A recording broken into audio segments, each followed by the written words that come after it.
Hi, hello everyone, especially my beloved student romance level. How are you today? How about your life? Hope that you all in the good healthy, stay strong, keep spirit and get pray.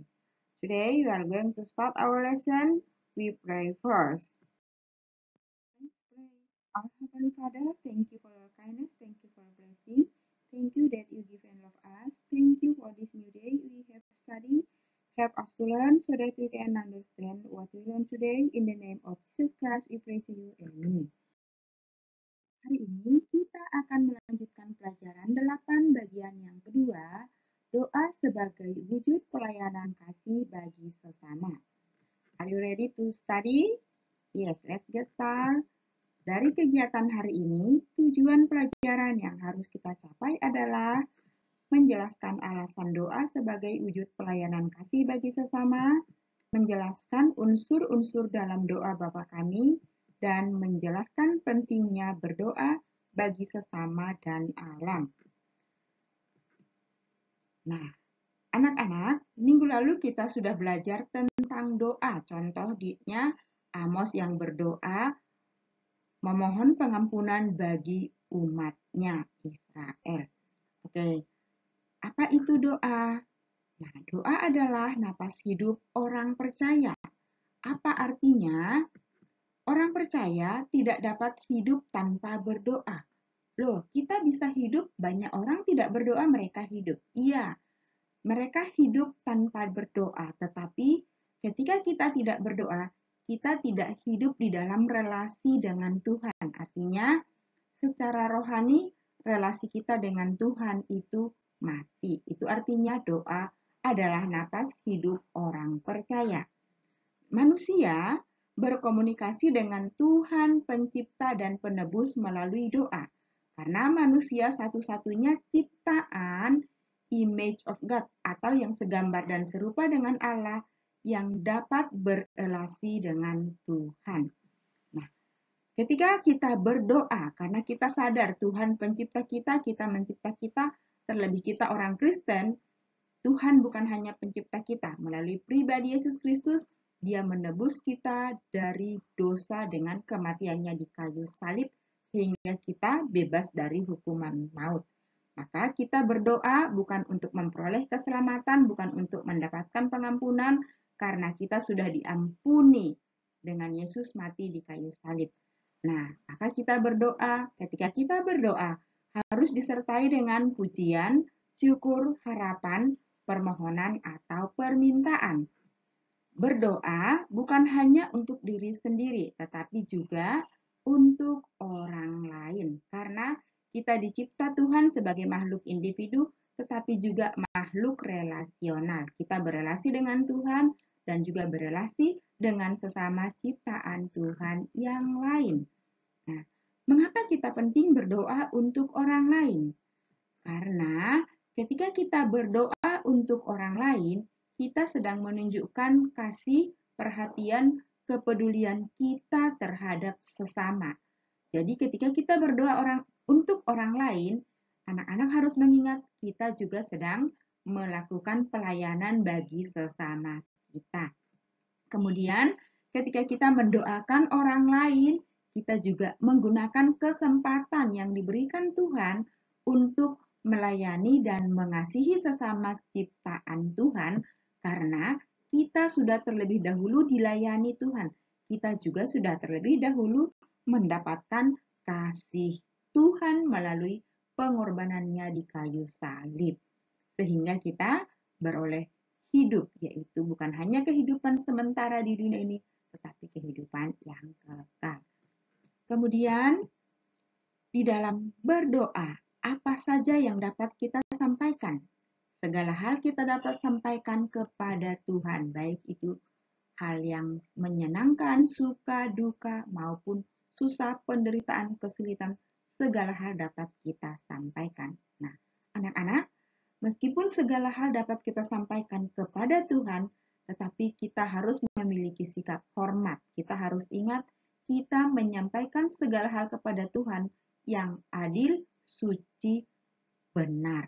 Jadi, harap anak-anak mengingat, tetap memiliki sikap yang hormat meskipun segala sesuatu dapat kita sampaikan kepada Tuhan. Kemudian di dalam Matius 6 ayat 5-7, Tuhan Yesus mengajarkan ketika kita berdoa kepada Tuhan, janganlah doa kita itu munafik. Dan juga janganlah doa kita itu bertele-tele. Dan kita harus berdoa dengan tulus dan tidak memaksakan kehendak diri. Jadi ketika berdoa bukan untuk mencari pujian, bukan untuk dianggap orang sebagai orang yang pintar sehingga berdoa menggunakan kalimat yang terlalu bertele-tele, kalimat yang terlalu puitis, bukan berarti tidak boleh kalimat doanya indah, boleh, tetapi tidak perlu mengarang doa seindah mungkin. Tetapi Tuhan tahu apa yang kita minta, tetapi berdoa tetap harus mengingat posisi kita sebagai manusia ciptaan dan Tuhan yang adil, Tuhan yang suci, dan Tuhan yang benar. Jadi berdoalah dengan rendah hati dan dengan tulus, karena doa yang berkenan kepada Tuhan di dalam beberapa ayat Alkitab dikatakan doa yang sungguh-sungguh kita yakini dengan penuh iman kepada Tuhan. Kita harus berdoa kepada Tuhan. Tuhan yang kita imani itu Tuhan yang bagaimana? Tuhan yang adil, Tuhan yang suci, Tuhan yang benar. Kita berdoa memiliki keyakinan bahwa kita berdoa kepada Allah Tritunggal, yaitu doa kita disampaikan kepada Allah Bapa, Allah Anak, dan juga Allah Roh Kudus. Dan melalui perantaranya, yaitu Allah Anak Tuhan Yesus. Kemudian kita harus berdoa dengan penuh ketulusan. Kita juga berdoa itu bukan ketika susah membutuhkan sesuatu saja. Berdoa itu disertai kesetiaan, ketaatan, dan ketekunan. Janganlah jemu-jemu berdoa. Kenapa kita harus tetap tekun berdoa? Karena ketika kita berdoa, Tuhan menjawab ada kadangnya. Tuhan langsung jawab, tetapi kadang Tuhan mengatakan menunggu atau sama sekali tidak, karena tidak sesuai dengan kehendaknya. Kemudian kita perlu memiliki kerendah hatian di dalam berdoa. Prinsip doa orang Kristen ketika berdoa adalah doa Bapa kami, doa yang diajarkan Tuhan Yesus kepada murid-muridnya. Di dalam doa Bapa kami itu prinsip doa orang Kristen. Bukan berarti setiap kita berdoa, doa Bapa kami terus, bukannya. Cuman doa Bapa kami adalah di dalamnya sudah terkandung prinsip-prinsip di dalam berdoa. Sehingga kita berdoa jangan melapor atau menyampaikan sesuatu seperti melapor atau membantu atau menyuruh Tuhan, aku mau ini, aku mau ini. Tidak. Di dalam doa Bapa kami itu sudah meliputi adoration atau pujian. Makanya Tuhan Yesus mengajarkan, hendaklah kamu berdoa, Bapa kami yang di surga, dikuduskanlah namamu. Jadi ingat, ketika berdoa tetap memuji Tuhan. Pujilah dia, kuduskanlah namanya. Ingatlah kebaikannya terlebih dahulu. Jangan melapor atau menyuruh. Karena Tuhan itu bukan pembantu. Tuhan itu pencipta kita. Tuhan itu pemelihara. Tuhan itu juru selamat kita. Jadi pujilah dia. Ingat juga Tuhan itu memiliki kesucian dan keadilan. Kemudian di dalam doa yang diajarkan Tuhan Yesus, di dalamnya sudah ada confession atau pengakuan dosa. Kemudian ada thanksgiving, ucapan syukur. Jadi ketika kita berdoa, bersyukurlah atas segala kebaikan Tuhan. Kemudian di dalam doa Bapa kami juga ada supplication atau permohonan. Di mana letak permohonan di dalam doa Bapa kami? Ya, berikanlah kami pada hari ini makanan kami secukupnya. Oke, dan janganlah membawa kami ke dalam pencobaan. Kemudian di mana ada juga ucapan syukurnya.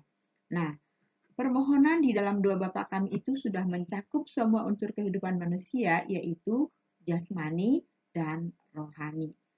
Makanya doa Bapa kami diajarkan. Ketika murid-murid ajarlah kami berdoa, maka Tuhan Yesus mengajarkan doa Bapa kami. Karena di dalamnya sudah terkandung prinsip berdoa yang benar, yang sesuai dengan kehendak Tuhan. Oke, sampai di sini pelajaran kita. Harap anak-anak mengerti dan tetaplah setia, tetaplah tekun berdoa. berdoa kepada Tuhan yang adil, yang suci, yang benar dengan sikap yang hormat, bukan melapor. Oke, anak-anak, tugas hari ini anak-anak mengerjakan, nanti teacher akan kirimkan pertanyaan dari materi hari ini. Harap anak-anak kerjakan dengan baik dan ingat untuk mengirimkan kepada teachernya. Oke, sampai di sini pelajaran kita. Our Heavenly Father, thank you for your kindness, thank you for your blessing, thank you for your grace, thank you for the lesson today. Help us remember all we have learned today. In the name of Jesus Christ, we pray to you. Amen. Okay, thank you for your attention. See you next time. Bye bye. Cheerio.